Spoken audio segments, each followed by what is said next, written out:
The next item on the agenda is the budget review for the prosecuting attorney's office. Okay, next up we have the prosecutor's office. Eric Smith's here to speak to that this afternoon. The budget pages for the general fund budget can be found on C54 in your budget.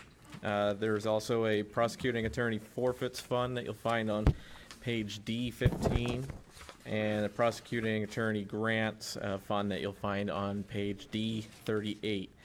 The general fund budget, to get back to that, is $10.3 million. There are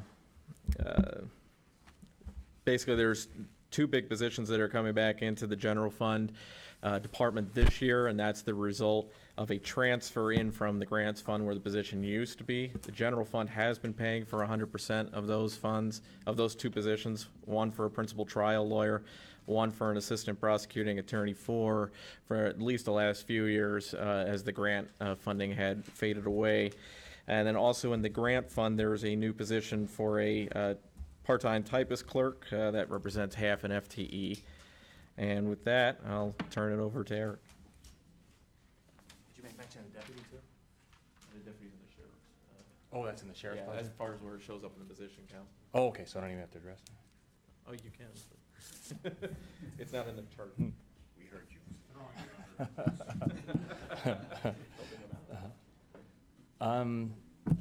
You heard him talk. It's very easy. There's not a whole lot new to us. I guess a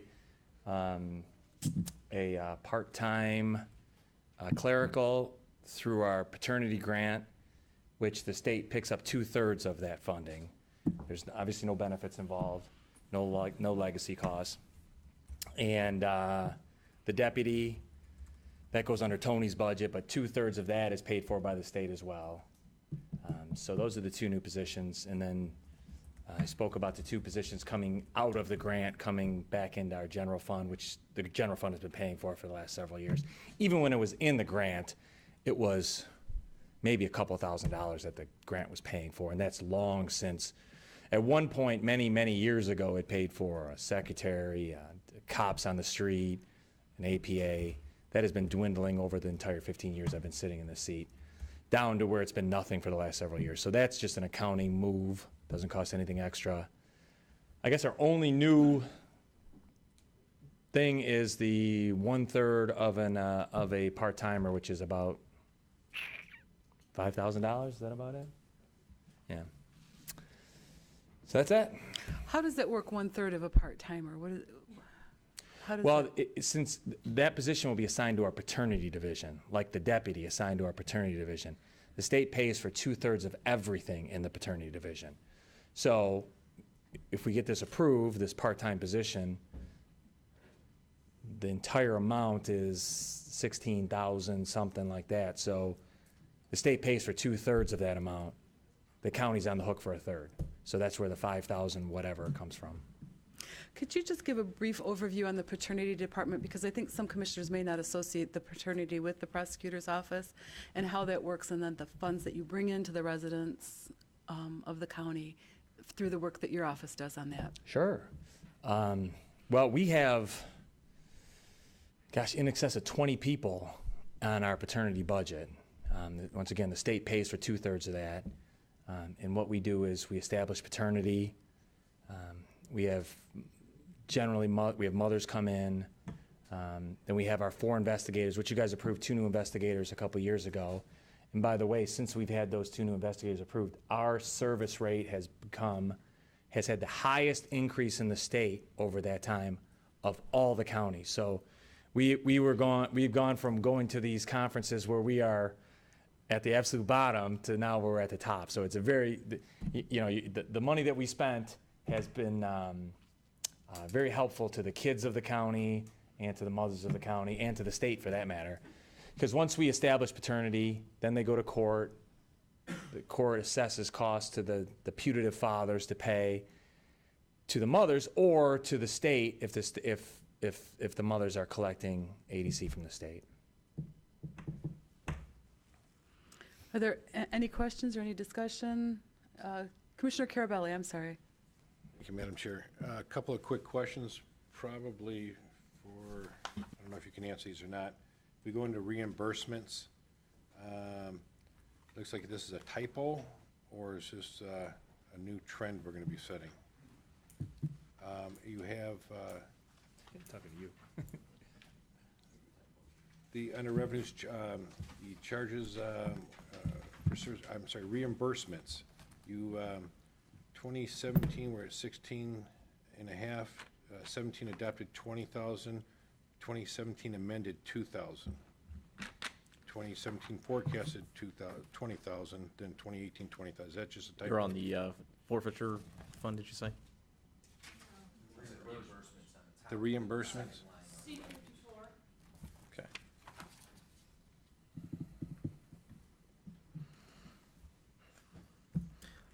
I'll have to get you an answer on that one. I don't have that with me today. Okay, if you could. And then, Eric, a question for you. We had our, and I don't know if this is your department or the sheriff's department, there was, and I know you can't probably get too in-depth with it, but there was some irregularities when we had the audit done, and I believe it was a forfeiture fund. Irregularities?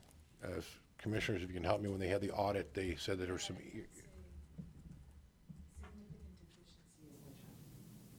just on our accounting practices. I was wondering if you, they didn't specify if it was, what department it was. It may be from the sheriff's department or yours.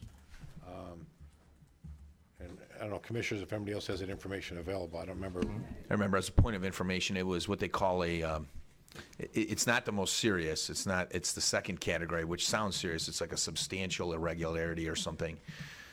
When we questioned the audit department, they indicated it had something to do with forfeiture. I can tell you, no one's ever talked to us about it. Okay. I guess it may even be the sheriff's department. So I guess I'll get with finance and I'll find out which exactly department that is so we can get a little bit drilled down into it to understand what had happened. Okay. Thank you. Thank you, Madam Chair. Thank you. Commissioner Romano? Thank you, Madam Chair. Hi, Eric. Nice to see you a second time in 8 months. That's okay, though. I'm looking here at this overview here at supplies and services, and I'm sorry, repairs and maintenance, and I'm looking at 375, 4,000 adopted for 2017, 375 going back to, or 219 going back to 2016. My question is, with the overage, is there anticipated repairs or maintenance that you anticipate that you're keeping it at 4,000, or does some of this money go back into the general fund? What are we talking, I'm sorry, about, Joe? We're talking about repairs and maintenance. I'm looking here, 2000 actual, $915, and at 2017, I got 4,000.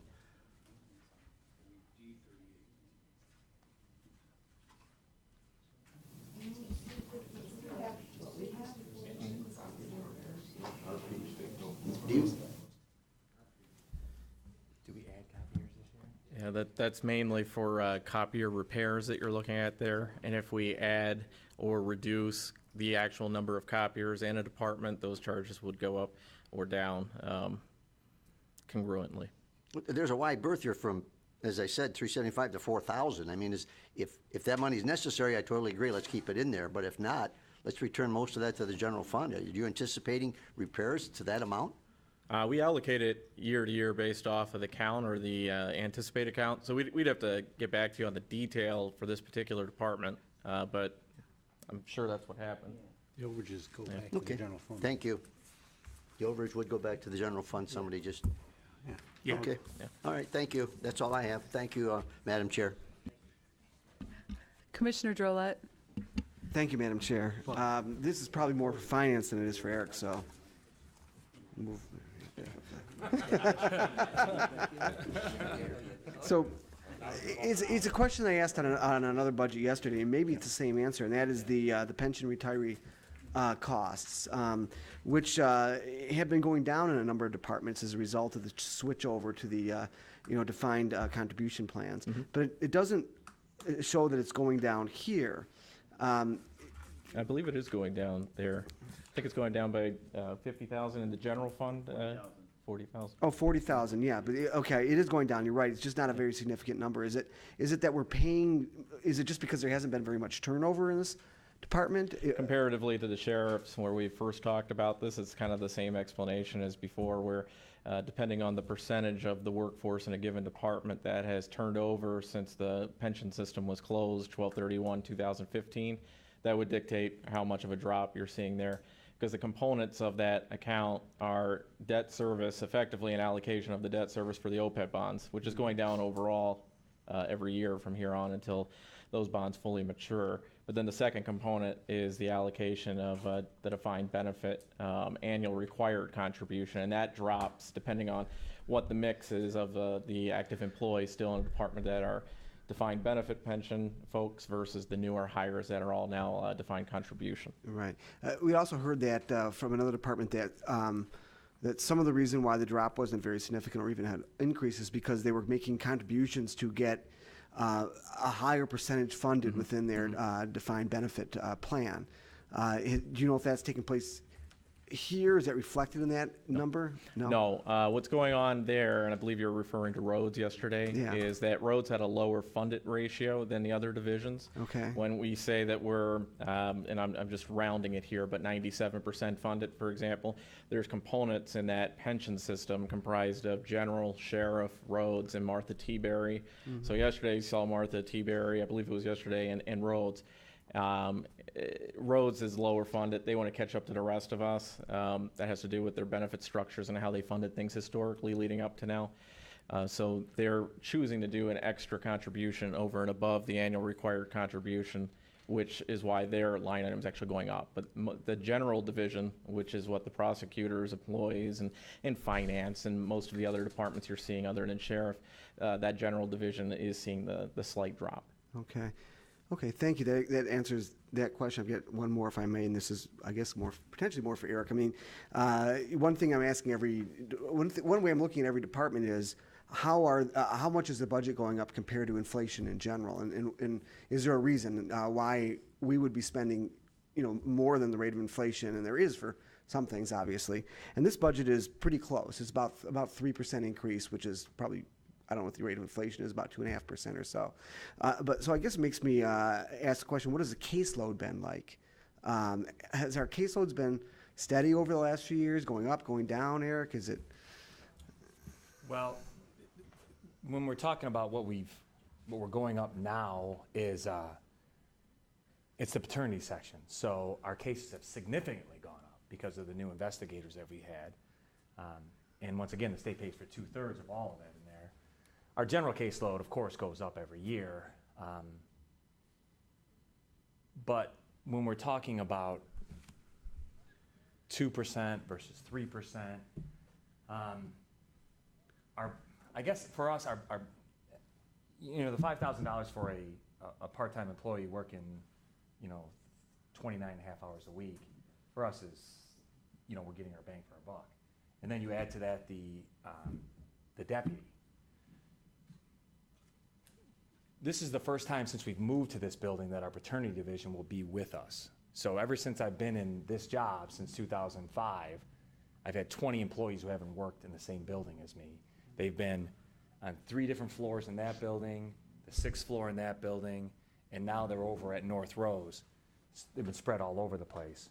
And the one thing that's happened in all of this is when that building next to us was closed down and our paternity moved over to the 6th floor, moved over to Friend of the Court, in the 6th floor.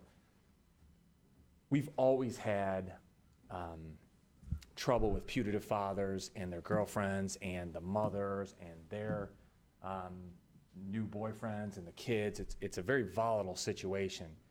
Since we've been over at North Rose, we've had to call 911 6 or 7 times. Now, it's nice that the sheriff's department is so close, they can get there quickly. But when we were over at Friend of the Court with a deputy right there, seated there, we didn't call him once. So whether it's 2.5% or 3%, for us we're bringing issues to this building that could, potentially leak over to everyone because they're going to be in the elevators with us, they're going to be in the stairwell with us, and the criminal aspect of our office is not nearly as dangerous as that aspect of our office, which is really funny to say. But I remember when I was over in the courthouse when our office was there, we shared a floor with friend of the court. And our investigators, once a week, had to run over to front of the court to stop a fight. They never stop fights at the prosecutor's office because, we deal with all the defendants out there have attorneys. They have Kathy to talk for them. But over there, it's all about your kids. So it is always an issue. So we're bringing that issue into our building, and bringing the deputy into our building is really the one thing that we had never had that ability before because we've been all over the place and we didn't have the facilities for it. But when we went over to front of the court and they had a deputy already on staff sitting there, boy, all of our office employees felt 100% safer. The people in our office, the other people, the mothers, the fathers, because it's never one side. It's, once you start talking about kids, it's whoever thinks they're the aggrieved ones. So when we're talking about the percentage rate, I look past it, and I know we're not asking for that much, but to me, it's all about security. And when we're putting a deputy in our building, I think it does right for everybody. Okay, well, it does make sense when you explain the need for a deputy in that particular building. I guess, trying to zoom out and look big picture, one thing that oftentimes surprises me and surprises others is the crime rate in the United States over the last 30 years has been going down significantly. And people don't know that because, we see on TV, it's immediately brought to our attention anytime there's a tragedy that occurs. And so oftentimes I wonder what, we'll see a dividend from that at some point. I mean, violent crime was worse in the 90s than it is today. We should, in theory, be saving money. But it sounds like that what's driving this is not so much that end of things, but while it may be true that there may be fewer murders, there's just as many, if not more, domestic disputes and child support issues and friend of the court issues. Well, what speaks mostly to that for our county is, what was it? You guys already voted on this. We added 3 new judges. Or, Yeah. I'm sorry, 2 new judges to our county. The rest of the state, I don't know if they got 2 new judges in the rest of the state. So to see what the caseload is in Macomb County, it's good that we have a county that's growing still. Yeah. But, you guys don't vote to add judges willy-nilly, nor does Scale ever give judges unless they think it's more than necessary. So our caseload is what drives that. Okay. If you get an opportunity, it'd be nice to look at a sort of a picture of the caseload over the last few years so we can see, all right, it's trending up 5%, down 5%, or whatever it is. Give an idea of how, what kind of caseload you're having to deal with. And, if we're talking caseloads, like Jimmy just said, our chief operations, the specialty courts, was there 11 specialty courts in this county now? So we assign a prosecutor to every one of those, which is very difficult. I've been not complaining, but talking about this for a long time. Domestic violence cases are through the roof. Those are always through the roof. They go up nonstop. But every case that we have involves, now the sheriff's department has body cameras, and then the rest of the county is getting body cameras. Every one of those arrests, there's at least 1 deputy, and oftentimes there's 2 or 3 deputies, and if it's a big case, there's 20 deputies. And that's all evidence and footage that our prosecutors go through before we charge anything, and then the prosecutors have to go through all of it before we go to exam or go to trial. And our staff has to go through and do the editing software so we can forward that out. So even though I don't know what our caseload is, and I can't imagine it's going down because I just see what was going on in our office, but the requirements to handle our cases go up just by technology's sake alone. That makes sense. Thank you very much. Thank you, Madam Chair. Commissioner Kleinfeld? Thank you. Just briefly, one of the reasons I think for the question with regard to the rate of inflation, well, a couple of them, is the Headley and Proposal A tie to each other. And the other one would be the wage increases of our general residents through the years, which has been rather stagnant.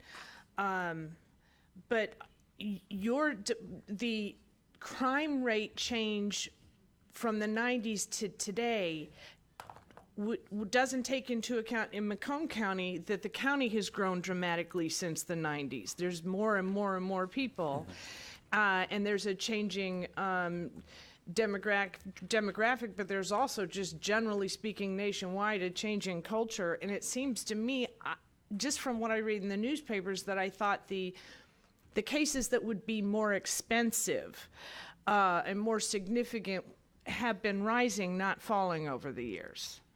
Oh, there's no doubt about that. We have a consumer fraud section of our office now that deals with all aspects of every scam there is out there, which involves tracking down people all across the country and all across the state.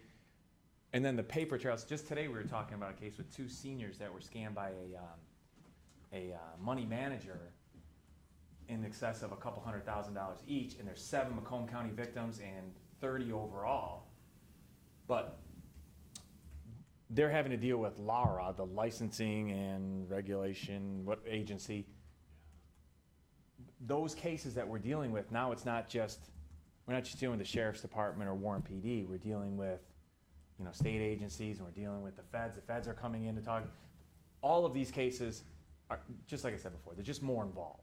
So we have, several accountants that work in our office, and we train people. We send them to conferences all the time to stay on top of this sort of thing. But going back to the body cams, just the amount of involvement on every case is, it's just more. I remember when I started in this office, you read a police report, you talked to a couple witnesses, and you went to trial. Well, shoot, we just don't do that anymore. And then the computer crimes is something that didn't exist a long time ago, No. so that's brand new. But I'm with him where I'm real worried about going because the thing that we survive on, other than that Proposal A Headley combination, is new growth, and there's a lot of areas in the north that are very protective of the land, and rightfully so. We don't want every little square inch of Macomb County to be built up, but at some point we're going to be locked in by that rate of inflation. It's really, or 5% thing, and it's never 5%. So countywide, that's going to be an issue for us. But I do see, you're right with the new judges, clearly things have gotten a lot busier in Macomb County as opposed to the other way around. And the nice thing about what I come and ask for you guys is, the last time I asked for new positions and now, it's not here, pay for these positions. It's, well, the state is paying for 2/3 of them. So, and that's a big thing to us, obviously, to pay that, but that's such a big area of our office. It's the largest unit in our office, so the state pays for a good portion of it. So we're getting a big bang for our buck on these cases. All right. Thank you, Chair. Are there any other speakers? I don't have any on my list. Is there a motion to receive and file?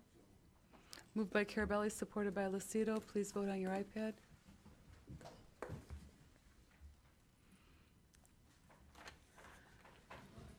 Thank you, Eric. Thank you.